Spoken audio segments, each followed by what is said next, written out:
Well, when we're talking about the online world, there's great benefit to be had from this technology. Allah says in the Quran that He made everything for you permissible. هُوَ الَّذِي خَلَقَ لَكُم مَا فِي الْأَرْضِ جَمِيعًا. And the Prophet sallallahu alaihi wasallam in numerous statements encouraged us to utilize things around us. We have an axiom in Islamic law, al-asl fi al-ashya'i ibaha. The origin of all things that we should engage in is permissible. So there is a tremendous potential, and I'm going to get to your question in a second. I was just thinking about some of the important things Altaf said.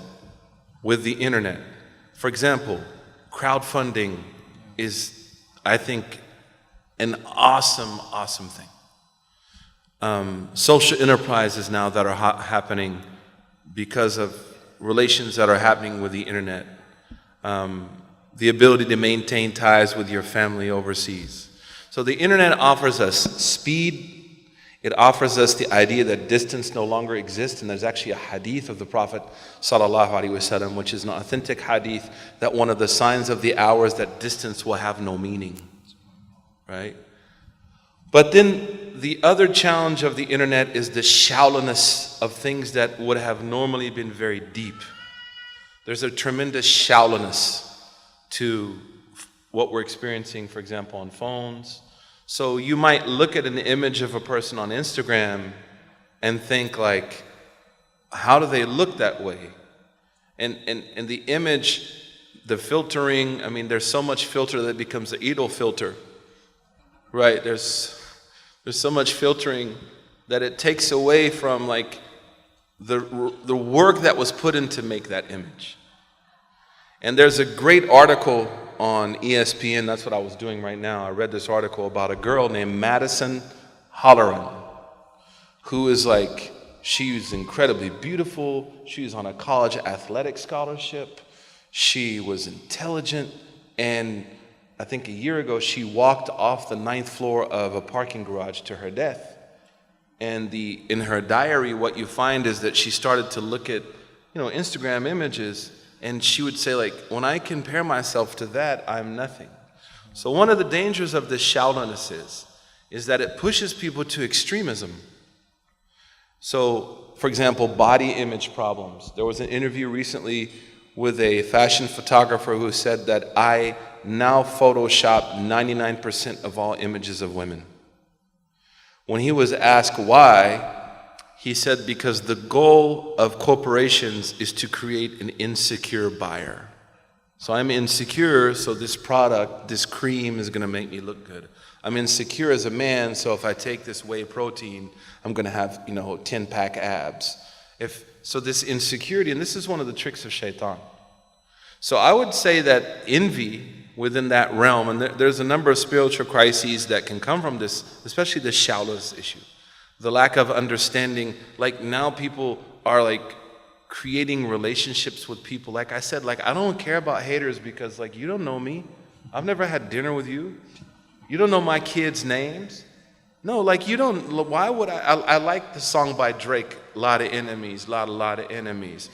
Because like I like that song because it reminds me of when I talk with the imams, the stuff that they go through. Like there's all these enemies trying to take your capacity, right?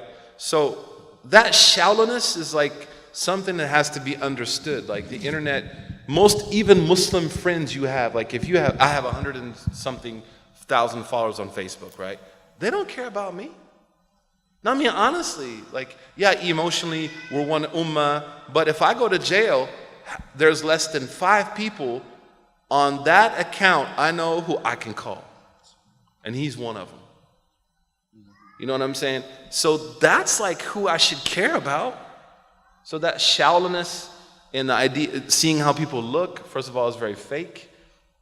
Then secondly, thinking that my value is with this group of people who I don't know. And then that leads to this hyper idea of everything has to be perfect. Everybody's so sensitive online, right? Every week it's a new Muslim, kind of chaotic. One sister told me, Twitter and Facebook for Muslims is like our Roman Colosseum. Like every week it's like this issue and that issue and everybody's swayed, and then a week later everybody forgets about it. Because you know why? It doesn't really matter. Like if it really mattered, then it would, that's something in your community you'd sustain concern for it. So I would say that if you're having envy issues of people online, just think about the shallowness of what you're having envy in. It doesn't even deserve your envy. What deserves your envy, as Hassan al-Basri said, is someone that's beating you and drawing nearer to Allah. Like that's where there should be envy, but like Noor Tagore, like she looks so nice on Instagram. Gosh, I wish I looked like her. Let me make like mad nazar on her. Or wow, this brother, whatever, fashion, fitness man, wow, he's so handsome, and like he, how did he get that metro look without losing his masculinity? And he has the Oakwood beard, and like, you are someone who is greater than living for those things. There was a student, there was a tabi'een, I'm sorry to talk too long, who at the time of Sayyidina Umar was insulted to the point that he came to Umar and asked the man who wrote the poem about him to be put in jail. What was the poem saying? You just live for this world. And he was like, as someone who came out of the Prophet's community, to say that I just live for this world is an insult. Like, this is highly offensive to me.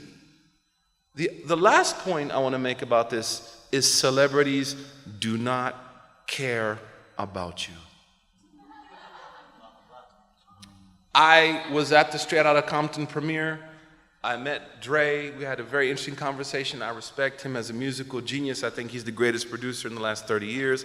I definitely have issues with certain things he's done, of course. But one of the things that I appreciated about him in my conversation with him is that he said to me, I was able to take my family and my friends with me. Like, I took care of people who were close to me. When I see young Muslim women getting upset if, Kim Kardashian wore the wrong color shoes, or a young Muslim man who is like happy that, Justin Timberlake looked at him during a concert, they do not care about you at all. I was in the music industry. I made 3 albums. The only thing they care about is your money. So the last piece that I've noticed is that the celebrity culture, because of what's happening online with Snapchat, Instagram, and Twitter, is giving us a sense that people care about us. And they don't. They really don't. If you ran up to Nicki Minaj right now, or what's her name, Miley Cyrus, and you were like, yo, I got your back, her bodyguards would eviscerate you. But I love you, don't you love me? No.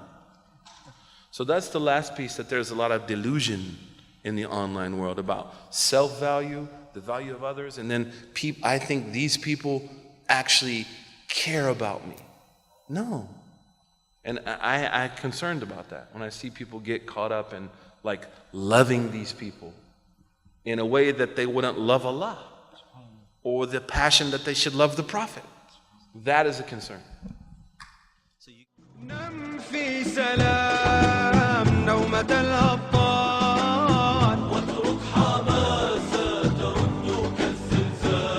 بطلا حييت برغم ألوان الأذى أفلا